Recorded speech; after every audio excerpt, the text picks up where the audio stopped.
Hello friends, আজকের recipe ছোলার ডাল। ৬-৭ ঘন্টার জন্য ছোলার ডাল ভিজিয়ে রেখেছিলাম।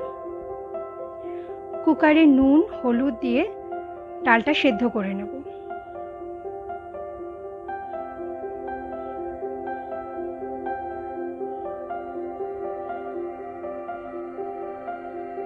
পাঁচ ৬ মিনিট ওয়েট করব কুকারে সিটি পড়ার জন্য। এখানে কিছু গোটা মশলা নিয়েছি। তেলে শুকনো লঙ্কা, দারচিনি, এলাচ, লবঙ্গ, তেজপাতা দিয়ে একটু ফ্রাই করে নেব। মৌরি আর হিং নেব। লো ফ্লেমে এগুলো অল্প অল্প করে ভেজে নিতে হবে।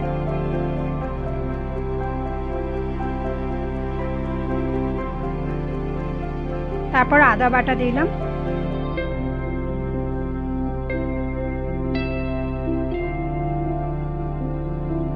হলুদ গুঁড়ো, জিরে গুঁড়ো আর কাশ্মীরি লাল মির্চ দিয়ে আবার একটু ফ্রাই করে নেব।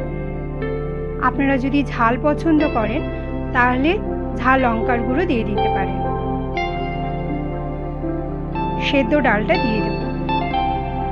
এখানে আমি কাঁচা লঙ্কা ব্যবহার করিনি, আপনারা চাইলে কাঁচা লঙ্কা ব্যবহার করতে পারেন, কিন্তু সেটা ডাল সেদ্ধর সময় দিয়ে দিলে ভালো হয়।